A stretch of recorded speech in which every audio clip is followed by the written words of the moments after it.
대한민국 감정평가사 회장을 지내셨고 또 대한민국 감정평가사 1호 박사하십니다. 서동기 박사님 모셨습니다. 어서 오십시오. 네, 안녕하세요. 박사님 미국에 자주 다녀오시는 것 같습니다. 자주 가지는 않고 1년에 한 두 번, 두 번? 세 번. 가면 또 오래 있다 오시잖아요. 네, 오래 있을 때도 있고, 뭐, 미국에 있는 회사도 부동산 회사니까, 아, 뭐, 일이 있으면 오래 있는 거고. 미국에서 부동산 회사를 또 운영하시면 한국에서 뭐 미국에다가 뭐 부탁하거나 이런 분들도 상당히 많겠습니다. 가끔 있죠. 가끔 있어요?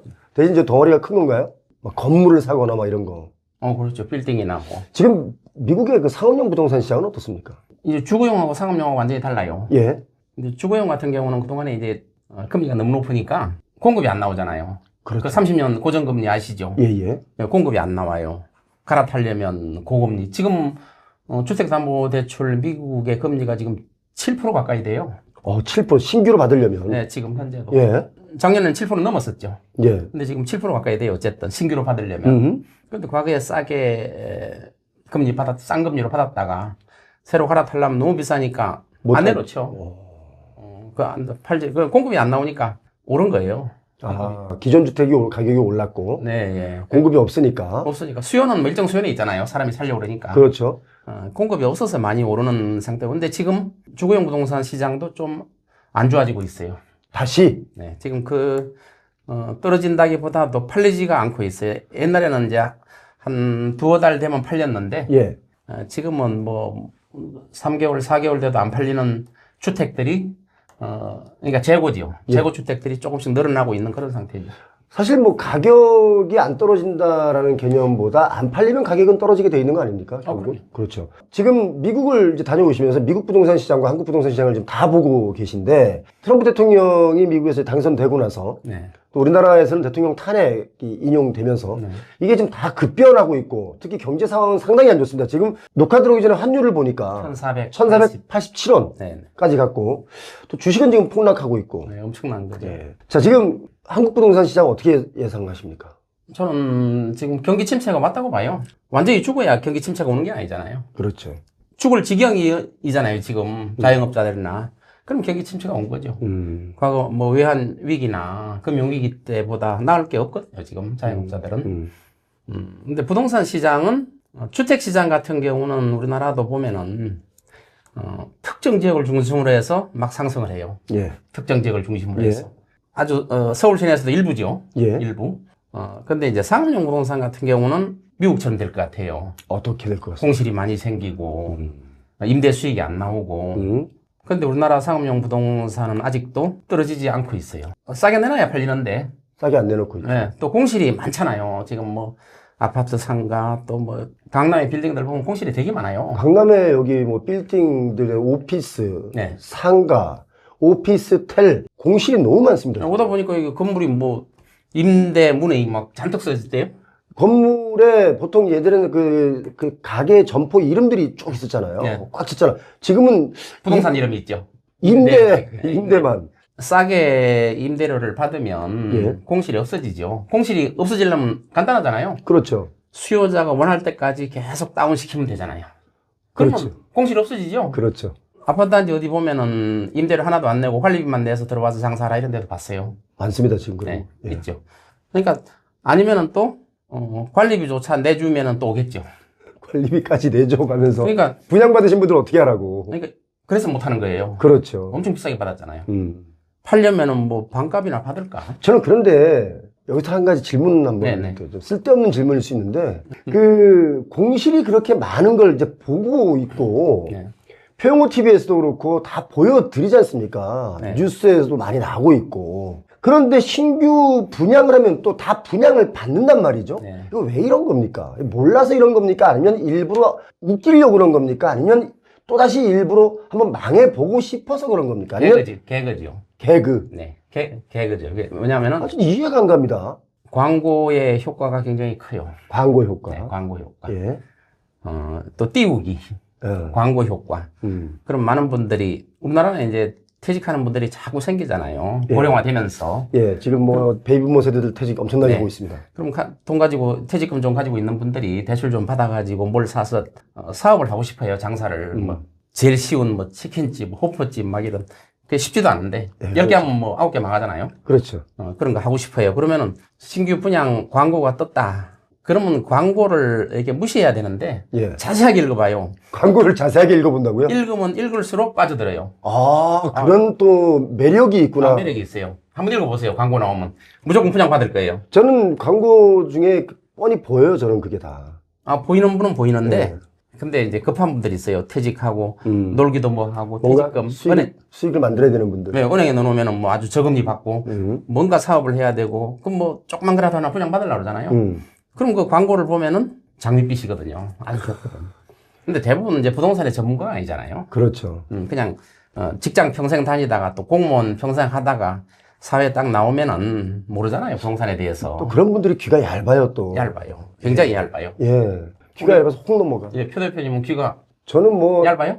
저는 글쎄 얇을 때도 있고 뭐 두꺼울 때도 있는데. 하여튼 전문성이 없으면 귀가 얇아지는 거예요. 예. 왜냐면 광고가 전부인 줄 알죠. 그리고 광고 효과가 또 굉장히 크잖아요. 그렇죠. TV나 이런 데서 예. 광고 효과가 너무 크잖아요. 예. 광고하는 물건을 아무래도 많이 사 먹잖아요. 예. 부동산도 마찬가지예요.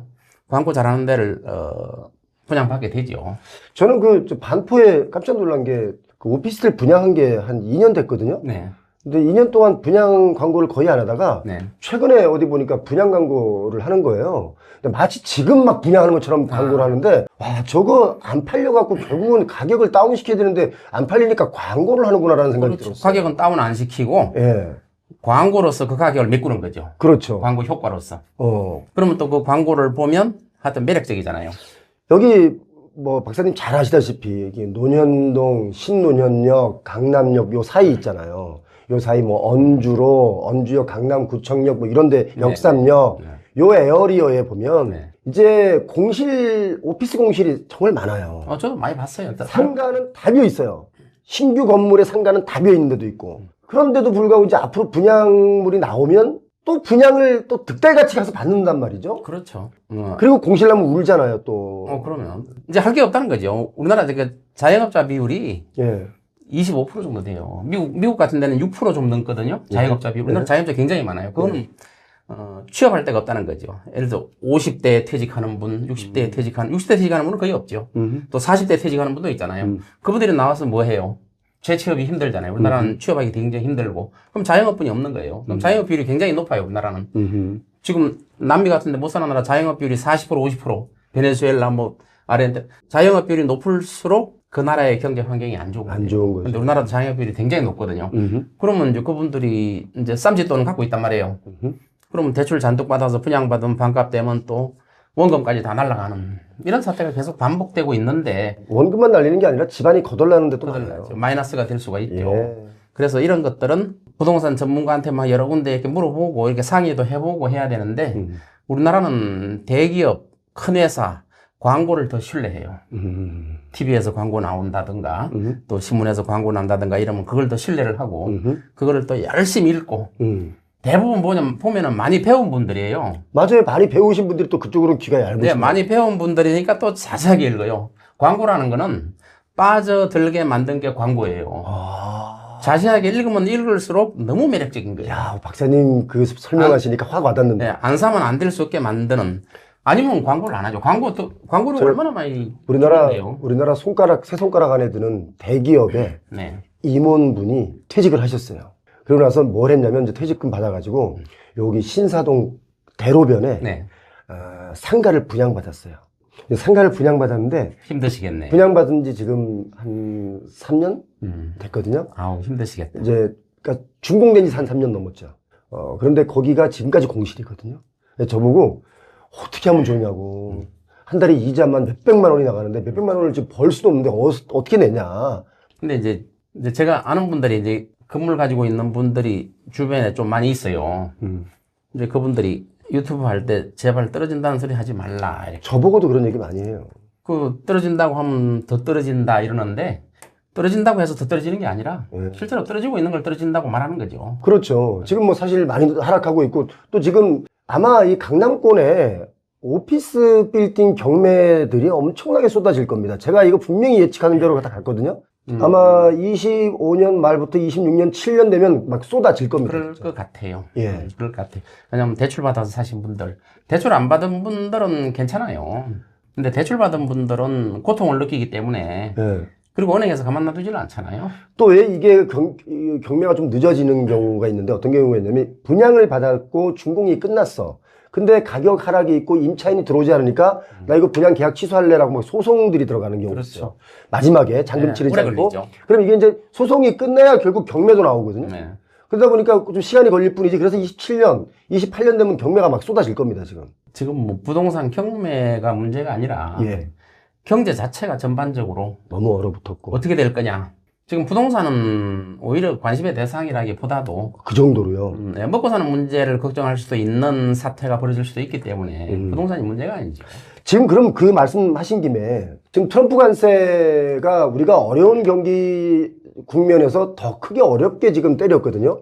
그래서 IMF보다 더 좀 위험한 상황이 온다라고 하는데 많은 분들이 지금 이 방송 보시는 분들 중에 30대, 40대 분들은 IMF가 뭔지를 모르는 분들 대다수거든요.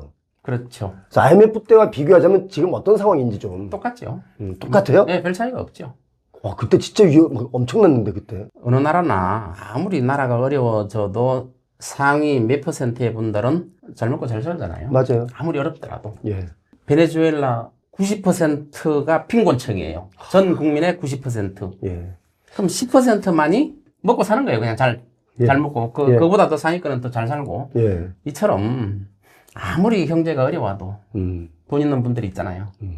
근데 이게 장기화되면 처음에는 이제 가난한 층이 20% 됐다가 30% 됐다가 50% 됐다가 점점점 올라가는 거예요. 그러면 상위에 돈 있는 분들도 자꾸 쪼그라들어요. 그렇죠. 소비가 안 되면. 네, 소비가 안 되고. 결국 그 상위층들이 결국 중산층의 돈을 빨아서 상위층이 되고, 뭐 계속 이렇게 올라가는데. 네, 그렇죠. 여기가 무너지면 다 무너지는 거죠. 네, 무너지는 거죠. 네. 그래서 지금 관세가 굉장히 어려운 상태고, 이제 트럼프 행정부가 관세를 물리는 이유는 예.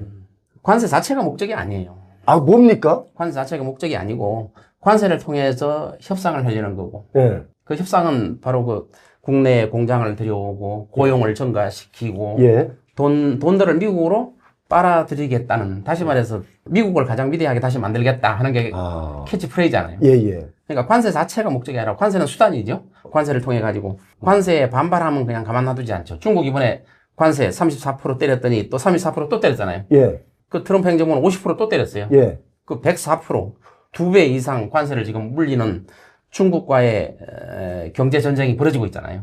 그러니까 반발하면은 트럼프는 놔두지 않아요. 그래서 애플 휴대폰이 이제 뭐 500만 원 간다, 1000만 원 간다 막 그래가지고 지금 미국에서는 막 애플 휴대폰 산다고 난리가 났다는 거예요. 그 정도로 지금 위험한 시기에 와 있는 건데. 그럼요. 그러니까 이제 이 관세 이거는 지금 각국이 트럼프 행정부하고 협상하려고 노력하고 있어요. 협상은 뭐예요? 미국에 이득을 갖다 줘야 돼요. 그렇죠. 이득을 갖다 주면 관세를 내리는 거죠. 또 국방비 문제도 나오겠죠. 전 세계에 이제 미군들이 다 있잖아요. 예. 주둔하고 있잖아요. 그래서 미군이 뭐 그렇게 필요 없다 이런 말들을 많이 해요. 왜 필요 없다고 그러죠? 비용이 너무 많이 든다 이거죠. 돈 들어가는 거 대비. 돈 들어가는 건 다 싫어하는 거예요. 그러니까 미국민이 잘 사는 것, 미국민만을 위한, 다른 나라는 좀 어려워져도, 그러니까 다른 나라에서 우리한테 좀 달라. 그러니까 관세는 그동안에 사실 미국이 양보를 많이 했어요. 예. 다른 나라는 관세를 많이 물리는데 미국은 관세를 적게 물렸거든요. 그거는 맞아요. 예. 그거는 맞기 때문에. 근데 그래서 트럼프 행정부가 말하는 게 그동안 우리는 강탈당했다 하는 게 바로 그 말이죠. 관세 차이예요. 관세 차이.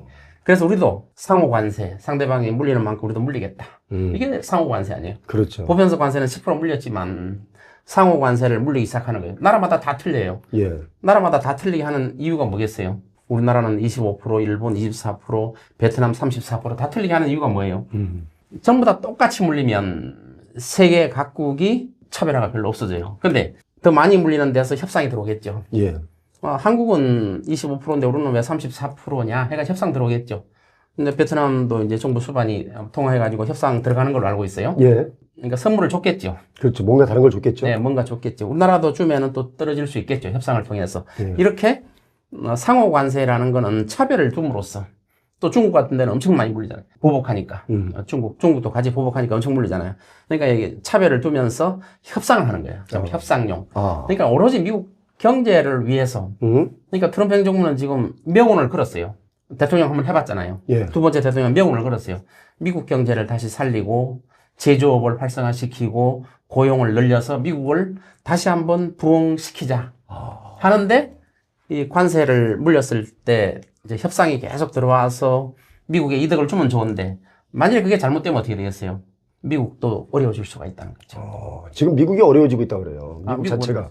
그래서 지금 트럼프 행정부도 미국은 지금 당분간 미국 국민들은 이렇게 생각하는 분들이 많아요. 제가 있어 보니까 트럼프 행정부가 지금은 우리나라가 지금 어렵지만 조금만 참으면 트럼프 행정부가 이 관세를 통해 가지고 미국을 잘 살게 만들고 경제를 좋게 만들 수 있겠다. 일시적인 침체는 있을 수 있겠지만 일시적인 침체는 인정해요.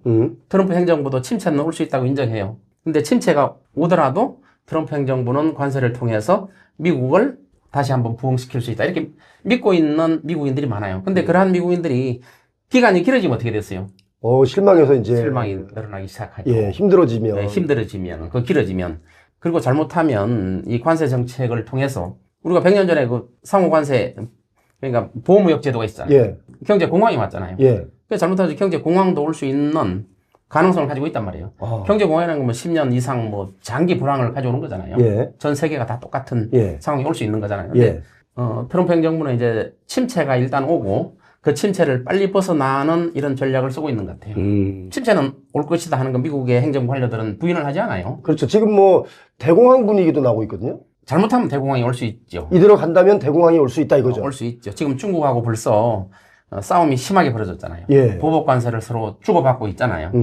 이런 주고받고 있는데 이런 게 격화되면 우리나라나 그 주변에 있는 그런 나라들이 굉장히 어려움을 겪게 되겠죠. 우리도 중국하고도 교역을 하고 있고 미국하고도 교역을 많이 하고 있잖아요. 예. 중국하고 미국 많이 교역하고 있잖아요. 그래서 우리나라도 큰 피해를 볼 수도 있고 경제 공황까지 오면 안 되겠죠. 오면 안 되겠죠. 근데 트럼프 행정부가 그것까지 원하지는 않을 거예요. 일시적인 침체. 아니 대공황이라는 게 뭐 본인들이 원해서 오고 원하지 않는다고 안 오고 그러진 않지 않습니까? 이 경제 정책 하나 잘못 쓰면 바로 대공황이 올 수도 그러면 있는. 대공황이 오면 또 잘못하면 전쟁 위험성도 있는 거고 다 못 살면 어떻게 되겠어요? 다 못 살면 결국은 뭐 감정뿐이 안 남는 거죠. 그러면 그 감정이라는 게 전쟁으로 비화될 수도 있는 거죠. 그래서 경제 공황 이런 거는 뭐 트럼프도 원하지는 않고 있는 거고 미국이 잘 살게 하기 위해서 관세를 통해 가지고 관세라는 수단을 통해 가지고 협상을 실제로 유럽이나 뭐 우리나라나 일본이나 전부 협상에 들어갔잖아요. 트럼프 행정부하고. 자, 이렇게 지금 미국이 이런 상황에서 세계 경제를 흔들고 있는 와중에 우리나라는 또 조기 대선을 치르는 정치 리스크가 있고 지금 이제 대통령 탄핵 인용이 되면서 조기 대선을 치르는 건데 지금 여러 가지 정책들이 누가 됐든 간에 대통령이 누가 되든 간에 또 바뀐단 말이죠. 그러면 부동산 시장은 어떻게 바뀔까에 대한 고민하시는 분들 많이 있습니다. 어떻게 보시는 거예요? 이제 과거에 이제 정부가 들어서면서 부동산 정책들을 보면 사실은 공급 정책만큼 효과적인 게 없어요. 근데 땅이 없잖아요. 그래서 공급 정책을 제일 먼저 성공한 게 노태우 정부의 1기 신도시 200만 호 건설. 뭐 분당, 삼본, 평촌, 일산, 중동 5개 신도시만 해도 30만 호 가까이 지었잖아요. 그리고 이제 지방도 170만 호, 그래서 200만 호 건설. 근데 노태우 정부는 성공했어요. 그 공급 정책과 아울러서 토지 공개념 상개 법안, 뭐 택지 소유 상한 법률, 또 토지 초과 이득세 이런 또 개발이익 환수에 관한 법률 이런 법률을 만들어서 뭐 2개는 위헌 판정이 나서 위헌이 되지만 그 정도로 강력하게 토지 공개념을 도입하고 공급을 하니까 성공했어요. 그리고 급격하게 빨리 추진했어요. 3년 만에 지었잖아요. 그렇죠. 다 지어가지고 그래서 부실공사다 바닷모래를 썼다 이런 말이 나오는 게 급하게 지었기 때문에 그래요. 어쨌든 성공했어요. 강력한 토지 공개념 그러니까 규제지요. 또 공급 2가지를 하니까 성공했잖아요. 그다음에 이 신도시는 노무현 정부 때 뭐 위례 신도시 위례 또 판교 광교 뭐 동탄 이런 18만 호 가까운 주택을 건설하기로 했는데 이때는 좀 늦어졌어요. 보상에 대한 지연이라든가. 이제 1기 신도시 때는 뭐 막 밀어붙였어요, 그때. 저도 그때 현장에 참여했었지만, 막 밀어붙여가지고 짧은 시간 내에 공사를 했어요. 근데 이제 2기 신도시 때 노무현 정부 때는 이거 보상에 시간이 많이 걸리고. 민주화가 더 되다 보니까. 민주화가 더 됐다고 봐야죠. 그렇죠. 보상도 시간도 오래 걸리고 또 보상금도 굉장히 올랐어요, 땅값이. 맞아요. 분양가도 높아졌어요. 그리고 또 하나, 1기 신도시는 서울에서 한 20, 반경 20km 안쪽이었어요. 예. 근데 이제 이기 신도시는 서울에서 한 30km. 더 멀어졌죠. 멀어졌죠. 예, 예. 그러니까 자꾸 더뎌지고, 분양가도 올라가고 하니까 자꾸 더뎌졌고. 그래서, 노무현 정부에서 좀 실패를 했죠. 예. 성공을 하지는 못했죠. 예. 노무현 정부 때 집값이 많이 뛰었다고. 네, 집값이 많이 뛰었죠. 예. 3기 신도시가 또 있죠. 문재인 정부 때 3기 신도시. 예. 예. 3기 신도시도 뭐 남양주 왕숙지구라든가 하남 예. 교산지구, 또 이런 지구들을 또 한 18만 호 가까이 또 건설 계획을 내놨는데 이것도 마찬가지로 땅값이 많이 오르고 예. 서울에서 너무 멀고 예. 분양이 성공적일까 또 보상에 지지부진하고 시간이 자꾸 걸리죠. 공사비는 오르고 이거 과연 진척이 공사비도 될까? 자꾸 오르고. 예. 그러니까 그다음에 그 사이에 또 정권이 바뀌어버리고 뭐 이런 예. 현상이 드러났잖아요. 예. 그래서 이것도 문재인 정부 때도 재미를 못 봤어요. 한 25번 이상 부동산 정책을 냈는데도 예. 재미를 별로 계속 못 봤어요. 뭐 안 좋았죠. 근데 우리가 이제 그런 말 하잖아요. 진보 정부에서는 부동산 값이 오르고 지금 다 그 얘기합니다. 보수 정부는 부동산 값이 떨어지고 이런 이야기 하는데 예. 이거는 이제 너무 정치적으로 하는 이야기예요. 부동산 경기 사이클상 예. 아니면 전임 정부에서 부동산 값이 폭등이 잠재되어 있는데 다음 정부가 뒤집어 쓰는 경우도 있고 그래서 단순히 우리는 이 대통령 임기가 5년뿐이 안 되잖아요. 그렇죠.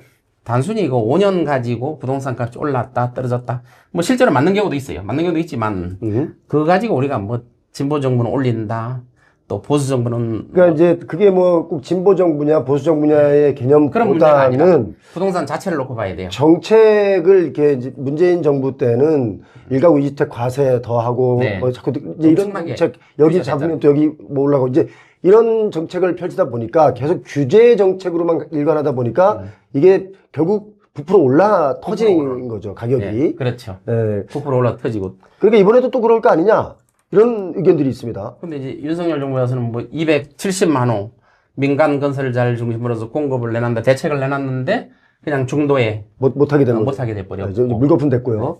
그래서 이제 진보냐 보수 정부 이런 문제가 아니고 부동산 시장은 사이클이 맞으면 그 정부가 뭐 박수를 받겠죠. 근데 사실은 전 정부에서 생겼던 터져야 될 게 그 다음 정부에 터지는 경우도 있거든요.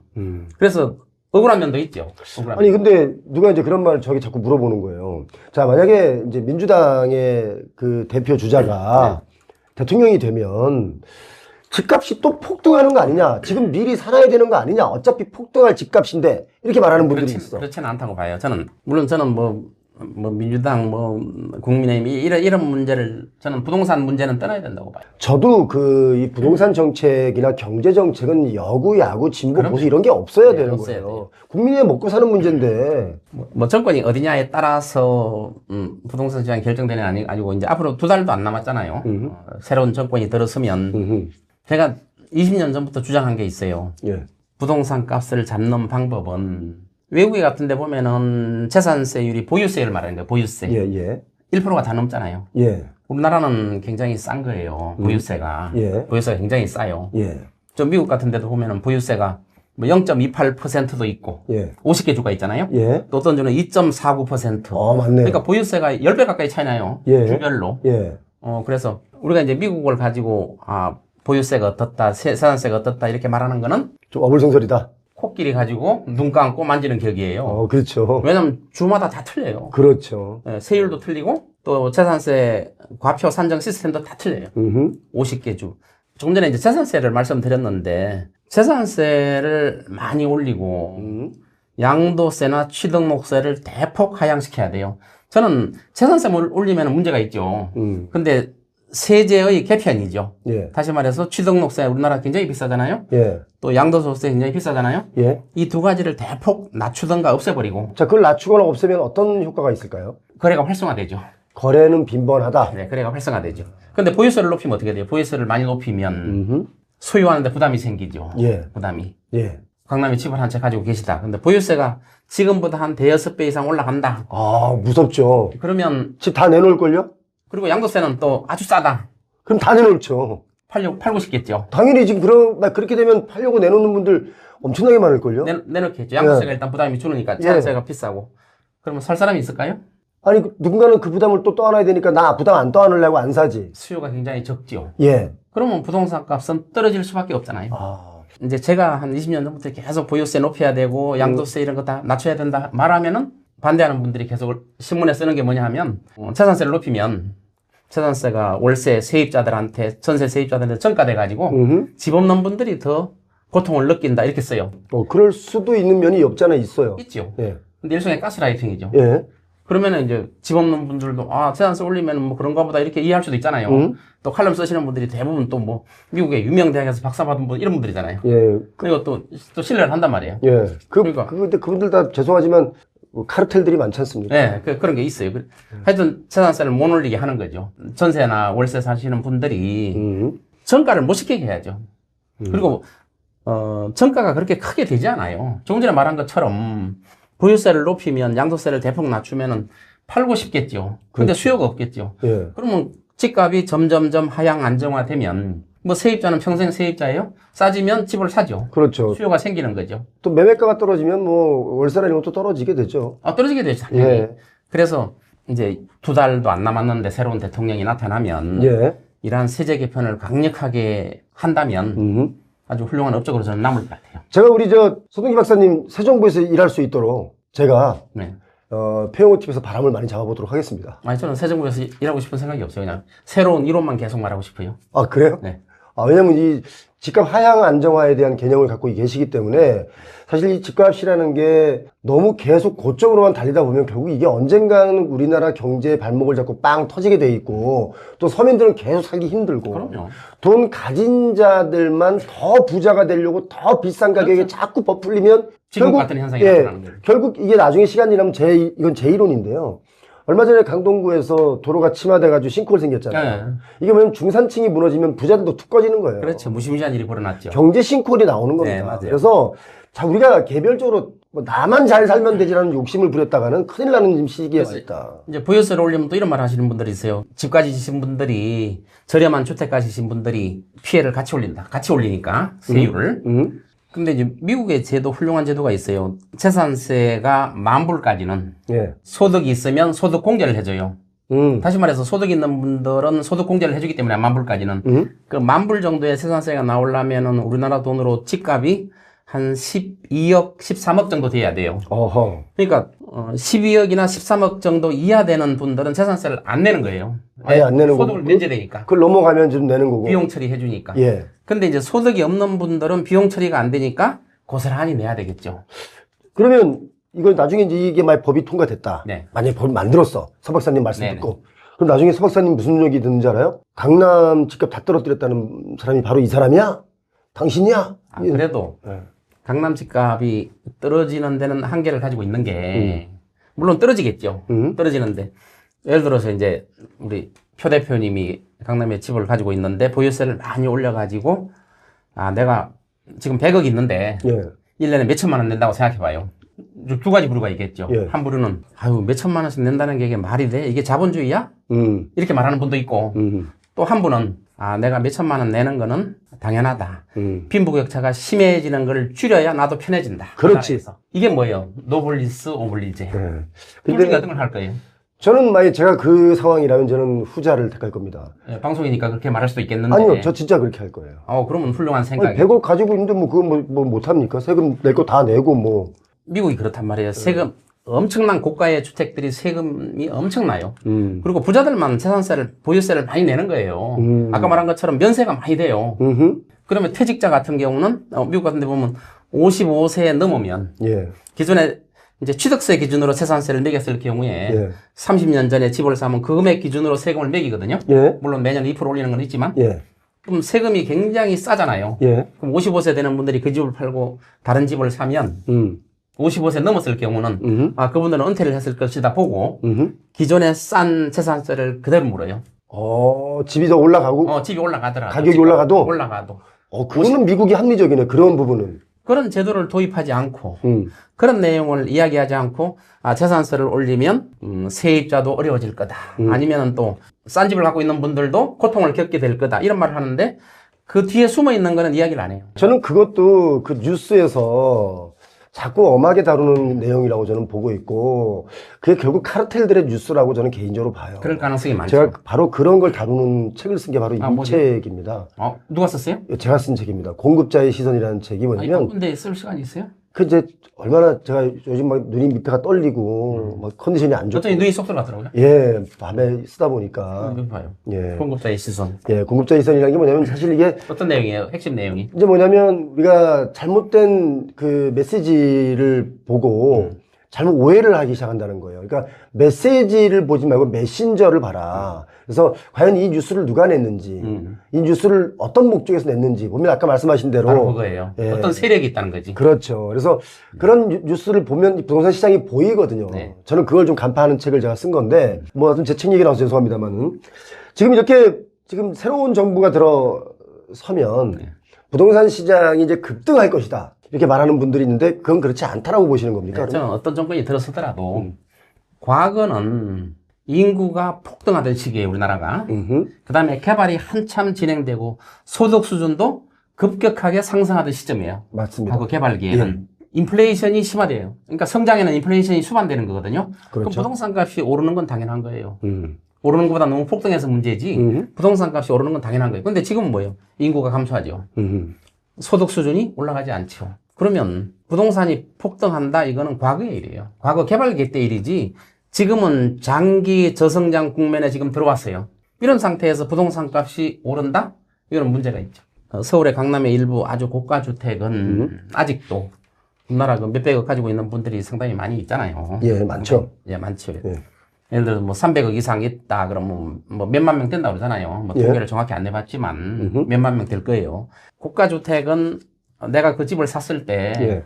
뭐 부담이 크게 되지 않은 현금으로 사고 대출 필요 없고 예. 뭐 강남은 어차피 대출 못 받잖아요. 현금으로 살 수 있고 부담이 없으면은 그 집값이 계속 중심지는 오를 수 있죠. 오를 수 있어요.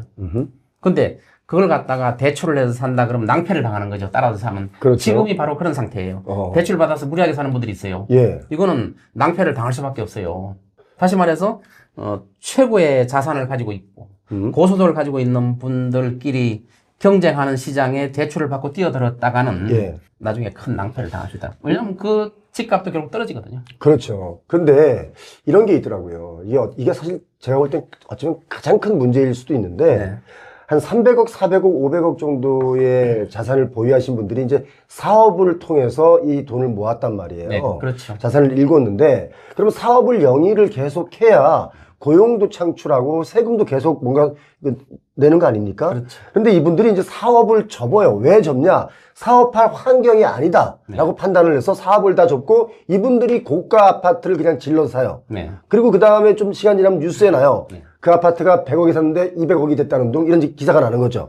그럼 또 누군가가 바보 같은 사람이 그걸 200억에 또 살려고 달려들면 팔고 나오죠. 팔고 나와요. 네, 맞아요. 그러니까 이분들은 사업을 통해서 예전엔 돈을 벌었는데 이제는 그럴 필요 없이 그냥 부동산 아파트 한 채 잘 사면 사업해가지고 막 고용 늘려가지고 막 머리 아픈 것보다는 훨씬 편하다. 수익이 훨씬 나고. 근데 이런 의식, 네. 이런 생각들이 결국 우리 미래를 망친다. 네. 저는 부동산 시장이라는 개념 자체가 값이 얼마나 뛰었냐 내렸냐의 개념보다 의식 구조를 이렇게 바뀌게 만들어 놓으면 이게 앞으로 미래가 없다라는 생각을 제가 하는데 이 말은 부동산 감정평가사 1호 박사님으로서 제 의견은 어떻게 생각하십니까? 그게 맞는 말이죠. 아까 말한 고가주택을 실제로 값을 2배 올려서 팔고 나오시는 분들이 있어요. 주택을. 많습니다, 지금. 네, 주택이 있어요. 예. 연거리 달려들 수도 있죠. 더 뛴다 싶으니까. 네, 더 뛴다 싶으니까. 예. 뭐 30평 한 채에 뭐 100억 간다 이런 말도 나오잖아요. 미국에서 몇백억짜리 집에 살고 1000억, 2000억짜리 집에 산다고 해서 그분들을 비난하지 않는 이유가 뭐냐? 재산세를 어마어마하게 내요, 그분들. 세금을 어마어마하게 낸다. 네. 몇 년 전에 그 LA에 비버릴스에 2000억짜리 단독주택이 팔렸어요. 예. 2000억짜리면 1년에 1.25%니까 25억을 내겠죠. 예. 그럼 한 달에 내는 게 한 2억 넘겠죠. 그렇죠. 매달 내는 재산세가, 보유세가. 예. 그렇게 재산세를 많이 내기 때문에 비난을 하지 않아요. 왜냐하면 많은 보유세를 내고 나는 그 돈을 낼 각오를 하고 그 집을 산 거 아니에요? 그렇죠. 산 거. 어. 그렇기 때문에 비난을 받지를 않아요. 우리나라도 어차피 자산 총액에 따라서 재산세라는 걸 내지 않습니까? 네. 근데 재산세를 많이 내는 분이 있고, 물론 뭐 안 내는 분도 있는 거지만, 네. 우리나라도 이제 그렇게 뭐 재산세 내는 거에 대해서 불만이 많은 분들은 크게 좀 없지 않나 싶어요, 제 생각에는. 가진 만큼 내는데 뭐. 대출을 많이 받은 분들은 불만이 많죠. 그렇죠. 대출 이자도 내야 되는데 재산세까지 내면은. 그래서 제가 보유세를 많이 올려야 되는 게 나는 저 정도 돈을 부담할 능력이 있을 때 집을 사야 돼요. 그럼 수요가 자꾸 한정되잖아요. 수요가 점점 줄잖아요. 그 대신 양도세나 이런 걸 깎아줘야 돼요. 취등록세 미국은 하나도 없어요. 지금요? 제로예요. 취등록세가. 한 80% 이상 대주가 예. 취등록세가 없어요.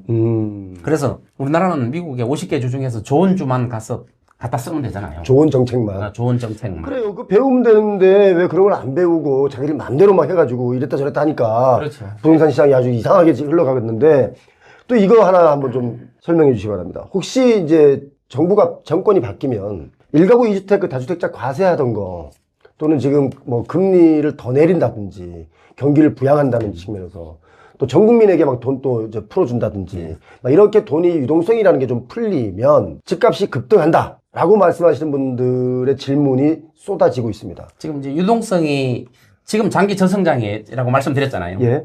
과거에는 유동성을 풀면 경기 살리는데 큰 도움이 됐어요. 예. 큰 도움이. 근데 지금 장기 저성장 국면에서 유동성을 완화시키면 그거는 망하자는 소리예요. 근데 뭐 사실 당장 유동성을 완화시켰다고 풀어준다고 해서 지금 당장 망하는 게 아니니까 나중 문제니까 나는 모르는 거 나중 아닙니까? 문제니까. 나는 모르고 아니고 그냥 막 할 수 있는 거 아닙니까? 그렇죠. 나중에 이제 국가가 부도 상태가 나는 거죠. 그러니까 그건 나 때가 아니고 다른 때 할 거 아니에요. 네. 부도가. 그렇죠. 그러니까 나중에 예. 우리가 임기가 5년이잖아요. 예. 뭐 어떤 분은 뭐 2년 반인 분도 있고 임기가 다 다르지만 그렇죠. 임기가 어쨌든 5년 아니에요. 예. 이게 트럼프 행정부가 지금 관세를 저렇게 하는 목적 중에 하나도 미국 국가 부채. 국가 부채가 지금 36조 달러예요.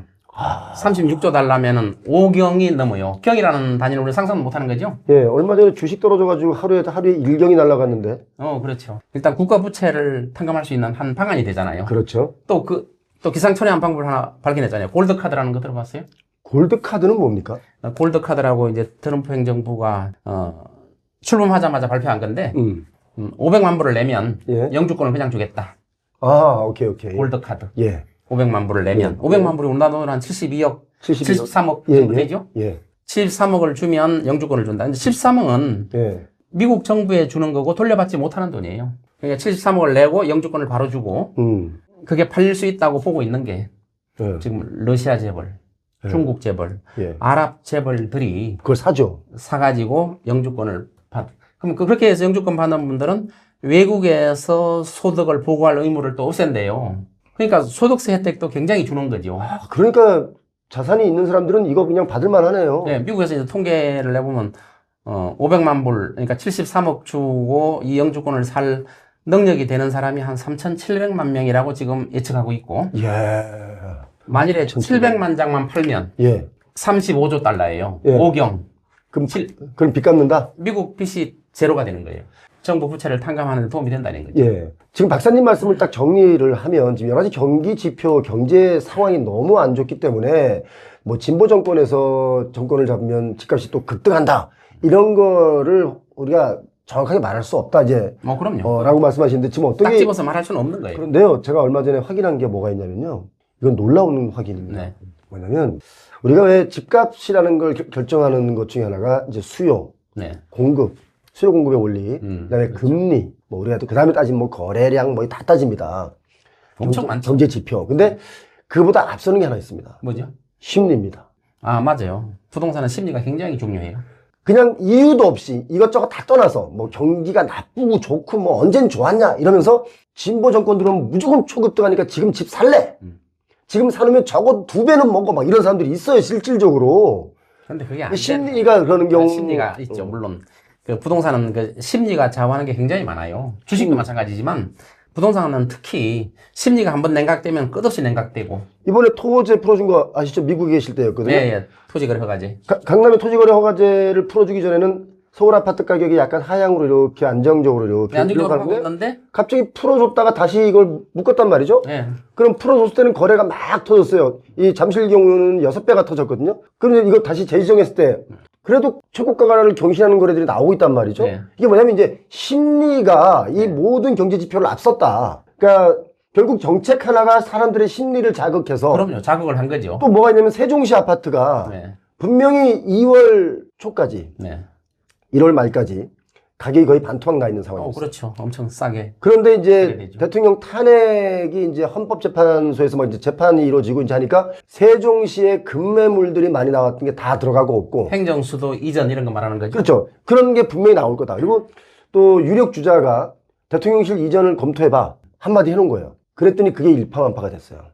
세종시 집값이 뛰고 있어요. 어떤 의식을 가지고 있냐면은, 부동산 값이 떨어지면 정부에서 살려주는구나. 이런 인식을 가지고 있어요. 그렇죠. 항상 그런 인식을 가지고 있단 말이에요. 예. 떨어지면 살려주니까 부동산은 떨어질 리가 없고 부동산 불패 신화다. 이런 인식을 가지게 해준 게 이번에 극명하게 나타난 게 토지거래 허가제 해제와 재지정. 재지정. 한 달 만에 재지정했잖아요. 한 달 예, 만에. 예. 이건 말도 안 되는. 왜 이런 뻑수를 뒀는지 이해할 수가 없다 이거죠, 저는. 부동산 값이 하향 안정화되려고 하니까. 그 꼴을 못 보는 거죠. 네. 저는 이렇게 생각해요. 뭐 진보 정권, 뭐 보수 정권 다 떠나서. 저는 그거를 그래서 개인적으로 죄송합니다만 네. 그 부동산 값을 띄워야만 하는 카르텔들의 움직임이었다. 네. 진보 보수 정권을 그 상관없이 관계없이 부동산 값을 올리려는 카르텔들. 세력은 있다. 아니, 진보 보수를 떠나서요. 그런 거 다 떠나서요. 어딜 가나 그런 카르텔은 있어요. 물론 그런 건 있어요. 네.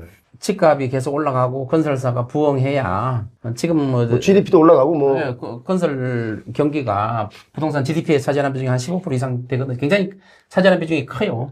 그러니까 건설 경기를 살려야 이제 정부의 의도도 어느 정도 맞는 것도 있어요. 경기를 살려야 그 정권이 잘한다 이런 말을 들을 거 아니에요.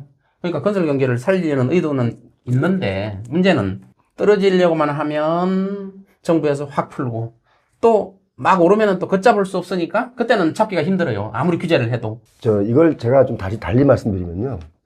억지로 부동산 가격을 막 띄워서 경기 부양을 해야 되겠다. 대출을 더 많이 해줘가지고 빚을 많이 져가지고 빚으로 막 돌아가게 해가지고 경기 부양을 하겠다라는 생각보다 차라리 그럴 바에는 한 방에 해결해 주면 어떨까? 어떤 한 방? 전 국민 모든 부채 탕감. 그건 안 되죠. 그러니까 그렇게 해놓고 출발하면 빚이 없으면 돈 쓸 거 아닙니까? 차라리 그렇게 하는 무슨 빚 탕감하면 또라이들이 나와야 되지 않냐 싶어요. 또라이들이. 빚을 탕감하면 앞으로 심리가 어떻게 되냐 하면은 앞으로 부채는 얼마든지 쓰자. 그래, 이제 빚은 탕감해 줄 거니까. 그렇지. 그런 심리가 또 생기기 때문에 절대 안 돼. 절대 부채 안 돼. 탕감이라는 거는 어떤 정권이 들어서도 빚을 탕감해 주겠다 하는 거는 앞으로 예측을 하게 만드는 거예요. 그러니까 제가 오죽 답답하면 그렇게까지 제가 그렇죠. 극단적으로 말을 했겠어요. 네, 그런 경우는 있어는 안 되고. 자, 우리 서동기 박사님의 얘기를 들으니까 25년 올해가 집값이 올라갈 리는 없다 이 말씀이네요. 현재는. 먹고 살기가 힘들 지경이 될 수도 있다. 지금 집값이 문제가 아니다. 지금 트럼프 행정부는 내세운 게 전쟁이 몇 개 있어요. 범죄와의 전쟁, 예. 마약과의 전쟁, 또 불법 치료자와의 전쟁. 아주 무자비하게 하고 있잖아요. 그거는 미국 국민들이 대다수가 지지하고 있어요. 그렇죠. 마약과 전쟁, 범죄 다 지지하잖아요. 근데 이제 관세와의 전쟁이 이제 우리나라하고 관계되는 거예요. 마약 전쟁, 범죄 이거 우리나라하고 관계 없어요. 거기 나라 얘기고. 그건 미국이 좋게 만드는 거고 네. 미국이 안전하게 만들잖아요. 근데 관세 전쟁은 전 세계에 영향을 미치고 있고 또 이게 제대로 안 먹히면 미국 국민들한테도 큰 고통을 가져올 수 있는 게 관세 전쟁이에요. 다른 쟁. 그러니까 트럼프 행정부가 관세 정책에 대해서 아직도 지지를 많이 받고 있다고 이렇게 여론조사가 남아요. 왜냐하면 그래요? 네. 트럼프 행정부는 일시적인 침체만 가져오고 다시 부동산 경기를 살릴 거야. 왜냐하면 26년에 중간 선거가 있어요. 그렇죠. 상원, 하원 선거가 있어요. 네네. 거기서 만일에 소수당이 돼버리면 트럼프 행정부는 더 이상 마비되는 정책을 펼 수가 없어요. 마비되는 거죠. 네, 마비돼. 예. 그렇기 때문에 내년 선거를 의식해서라도 트럼프 행정부는 경기를 살릴 거야. 일시적인 침체는 가져올 수 있겠지. 그러나 경기를 이런 기대를 많이 하고 있단 말이에요. 그런데 맘대로 흘러가지 않잖아요. 그렇죠. 보호무역제를 해가지고 경기 침체가 일시 오고 이게 장기화 돼버리면 원하는 대로 되지가 않는 거예요. 이러한 것들이 트럼프 행정부가 원하는 대로 흘러가 줄까 하는 것도 조금 의문이고 지금 미국 국민들이 지금 물가 상승 이제 조금씩 느끼고 있어요. 피부로. 네. 아직 완전히 와닿지는 않지만 네. 느끼고 있어요. 아까 말한 범죄 전쟁, 마약 전쟁은 너무 지지를 받고 있는 거고 예. 관세에 대해서는 아직도 트럼프 행정부가 이거는 관세를 통해서 미국을 잘 살게 만들 거야. 이게 공약이었으니까. 그렇죠. 미국을 다시 한번 부흥시키겠다. 그런 거 지지를 받고 있다, 지금도. 지지를 받고 있다고 봐야죠. 자, 그렇게 되면 우리는 계속 또 좀 더 위험에 빠질 수 있는 건데. 위험에 빠질 수 있죠. 그래서 부동산 시장이 좀 더 어려워질 수도 있고. 자, 그러면 이제 이거 하나 여쭤볼게요. 이분은 완전 초전문가이실 것 같아요. 지금 부동산 시장에 그 시공사들이 부도가 연쇄적으로 나고 있습니다. 뭐 신동아건설 부도난 건 이미 알고 계시고요. 네. 올해 지금 줄줄이 부도가 예고가 되어 있는 것도 많이 있습니다. 네. 법정관리를 예고된 것도 많이 있는데, 자, 이게 지금 PF 시장의 분위기는 어떻습니까? 부동산 PF. 잘 됩니까? 어떻습니까? 이제 PF 시장을 보면은 2022년도에 PF 문제가 많은 건설사, 시행사, 시공자가 무너지면서 예. 그때 해결될 기회가 있었어요. 그럼 이제 많은 건설사가 무너지겠죠. 시행사도. 예. 우리가 그 PF 하면은 시행사, 시공사, 금융기관 이 세 가지 축이 움직이는 거잖아요. 예. 근데 우리나라는 시행사가 자기 자본을 5%나 10% 분양까지 해요. 부동산 가격이 계속 올라줘야 그 가능하거든요. 분양이 안 돼버리면 예. 부동산 가격이 계속 올라주지 않으면 시행사는 자기 자본 5% 또 그 미만도 있을 수가 있겠죠. 그냥 던져버리면 건설회사, 시공사, 건설회사의 부도로 이어지고 그게 또 금융기관의 부도로 이어지기 때문에 2022년도에 부동산 값이 한번 떨어졌잖아요. 그러니까 이제 정부가 비상에 걸린 거죠. PF 문제가 터지면 많은 시행사, 시공사들이 무너지고 은행도 위험해질 수 있다 해가지고 부동산을 살렸잖아요. 예. 막 엄청나게 대출을 풀어서 예. 살려가지고 PF 문제에 링겔을 꼽아놨잖아요. 지금 맞습니다. 링겔. 예, 계속 꽂고 있죠, 지금도. 네. 사실은 그때 무너지게 놔뒀어야 돼요. 왜냐하면 지금 건설사 그 재무 건전성을 나타내는 게 채무 비율이 200%가 기준이거든요. 예. 200% 이상 되는 건설사가 우리가 이름만 들어도 알 수 있는 뭐 이름 되기는 뭐 하지만 이름만 들어도 알 수 있는 아니, 200%가 넘는 건설사가 거의 99.9%라고 보면 되고요. 제가 조사를 해보니까 그 DL 건설 있죠. 대림. 네. DL이 200% 아래더라고요. 국직한 건설사들 뭐 이름만 되면 알 수 있는 건설사들 200% 대부분 넘고 있어요. 예. 그런데 부채 비율이 10%대 있는 건설사도 있어요. 그렇죠. 100% 안쪽에 있는 건설사도 있어요. 그러면 2022년도에 막 건설사가 무너지게 놔뒀다면 옥석이 가려졌을 거예요. 건실한 건설사는 더 커요. 예. 더 커. 예. 부실한 건설사는 무너질 수밖에 없어요. 지금 말이에요. 예. 부채 비율이 800%도 있어요. 근데 그걸 링겔을 꼽아서 되냐 이거지. 저는요, 이거 하나 여쭤볼게요. 지금 이게 사실 22년에 망할 곳을 망하게 뒀어야 된다라는 그러면 말씀하셨는데. 옥석이 가려졌겠죠. 그렇죠. 22년에 사실 아주 21년, 20년에 최고가로 땅을 살 때. 네. 이쪽 시행사가 최고가로 이 땅을 살까봐 내가 더 큰 최고가로 이 땅을 샀단 그렇죠. 말이에요. 근데 이게 지금 진행이 안 되니까 PF까지 안 가고 있고 막 이러지 안 네. 되고 있으니까 링겔을 계속 꼽아가지고 네. 얘를 지금까지 끌고 오다 보니까 얘가 이자가 붙어가지고 땅값이 이렇게 부풀려져 있단 말이에요. 지금 강남권도 다 그렇게 있습니다. 지금 강남권에 뭐 호텔들 산 것들 있지 않습니까? 그렇죠. 다 그 상황인데 이걸 망하게 망가뜨려 그대로 시장 논리로 놔뒀으면 폭락해가지고 얘가 누군가가 다른 시행사가 이걸 더 낮은 가격에 저 가격에 샀으면 분양가가 싸지거든요. 바로 그거예요. 그러면 국민들이 살만한데. 건실한 건설사가 얼마든지 많이 있고 지금 예. 아파트나 상가나 이런 분양가 보면은 우리가 분양가가 뭐 1,000만 원 넘어가기도 한다 뭐 이렇게 말하는데 실제는 땅값이에요. 그러면 조금 전에 말씀하신 것처럼 땅값을 너무 비싸게 사가지고 분양이 안 될 정도면 부도가 나잖아요. 부도가 나면 그게 이제 경매나 공매로 나오면은 또 다른 건실한 건설사가 싸게 살 거 아니에요. 경매 나오면 싸게 사서 분양하라면 분양가 떨어질 거 아니에요. 그때 살려놨기 때문에 계속 이게 뭔가 문제가 계속 이어지고 있다. 그럼요. 부실 건설사는 정리를 하는 게 맞아요. 그냥 시장 기능에 맡겨두자 이거죠. 정부가 억지로 살리지 말고. 그러면은 건설사가 다 망한다면 모르겠는데 건실한 건설사가 있잖아요. 건실한 건설사가 그걸 싸게 인수해서 분양가를 싸게 할 수 있단 말이에요. 그렇죠. 그런데 시장 기능에 맡겨두지 않고 정부가 의도적으로 인위적으로 살려버렸잖아요. 그러니까 지금까지 끌고 오고 지금 더 큰 폭탄을 안고 있는 거예요. 지금 부동산 값이 앞으로 계속 올라줘야 지금 안고 있는, 링겔 꽂고 있는 폭탄이 안 터져요. 그렇죠. 누군가가 또 그걸 사줘야 링겔 뽑으니까. 그렇죠. 예. 그러니까 계속 올라줘야 되는데 부동산 값이 앞으로 오르겠냐 이거죠. 경기 침체가 예고돼 있고 우리나라는 경기 침체가 저는 왔다고 보고 있는데 경기 침체가 얼마나 길어질 거냐가 문제고 어떻게 극복하냐 이런 게 문제지. 지금 부동산 값이 올라줘야 그런 건설사가 PF 문제가 해결될 수 있는데 앞으로 터지면 더 크게 터져요.